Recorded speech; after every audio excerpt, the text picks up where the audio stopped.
Hello, my name is Heather and this is New Release Tuesday.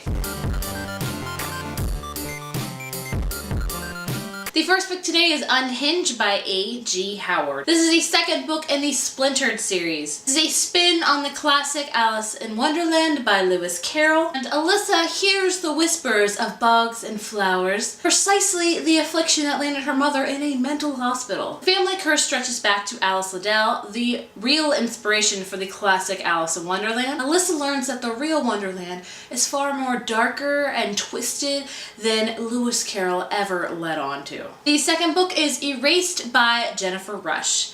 This is the second book in the Altered series. This series is all about Anna, whose father works for a branch who is working on a project that monitors and administers treatments to 4 genetically altered boys in the lab down below their farmhouse. One of these boys has stolen Anna's heart, and when the branch decides that it's time to take the boys, Anna flees with one of them. No One Else Can Have You by Kathleen, Hale. Friendship, Wisconsin is a small town with a population of 688. Everyone in this town is friendly and trusting and no one locks their doors. Until high school sweetheart Ruth is found murdered one night. Police are more adept at looking for lost pets rather than figuring out who the murderer is. So Ruth's best friend Kip sends out to find the murderer herself. In a town like Friendship where no one is a suspect, anyone could be the killer.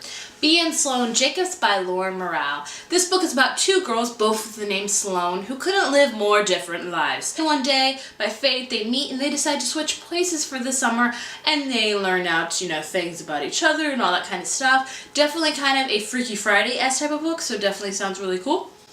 Independent Study by Joelle, Charbonneau.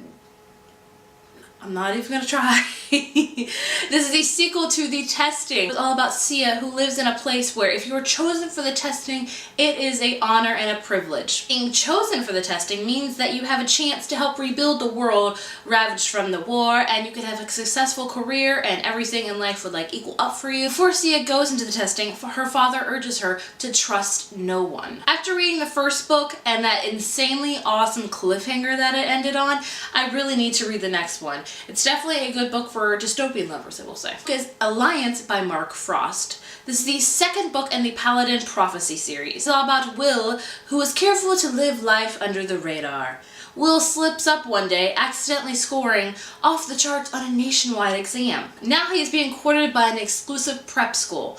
Will learns that he is capable of physical and mental feats that he never deemed were possible. And his abilities are connected to a struggle between titanic forces that has lasted for a millennium. A Breath of Frost is a historical novel about 3 cousins who in 1814 discover their unknown family lineage of witchcraft. Claim their power to this cool underworld type of thing. They inadvertently open up the gates to the underworld, unleashing all these demons and stuff and everything chaotic. The Almost Girl by A.G Howard. Riven is tough as they come. She comes from a world ravaged by a devastating android war, so she has to be very tough. As a Legion General, she is the right hand of the young Prince of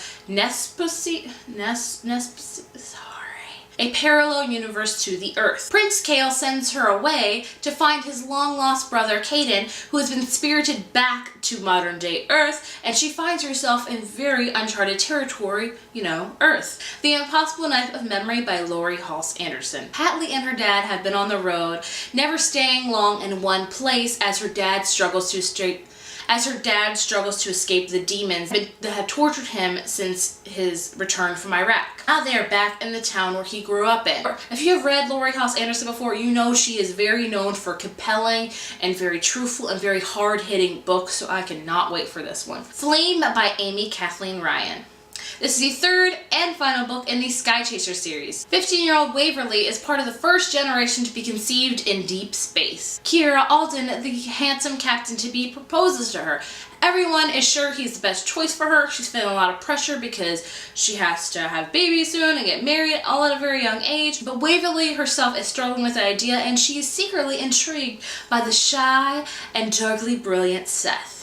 Defy by Sara B. Larson. Alexa is forced to disguise herself as a boy and serve in the king's army and earns a spot on the elite's princess guard. A powerful sorcerer sneaks into the king's castle one night, and even Alex, who is virtually unbeatable, can't even prevent him from abducting her fellow guard, friend, and Prince Damien himself. and the sorcerer takes them, so it takes them to deep and uncharted territory and even in enemy territory. Alex finds herself confronted with two men fighting for her heart. The safe and steady Ryan and the dark and intriguing Prince Damien. So definitely a huge love triangle going on in this one. And our last book is The Killing Woods by Lucy Christopher. Amalie's dad is accused of murdering a teenage girl in the forest behind their house. Amalie is sure he is innocent, but what happened that night in the woods where Amalie used to play as a child? Amalie seeks out Damon, who was the boyfriend of the murdered girl. Maybe he could help her solve this case, or maybe he's got some secrets of his own. So that is all the books for this week. Please let us know down in the comments which new release YA book you were looking most forward to. I think I'm looking most forward to The Impossible Knife of Ember and The Independent Study. Can't wait to read those. Anyway, I will see you guys next Tuesday. Bye.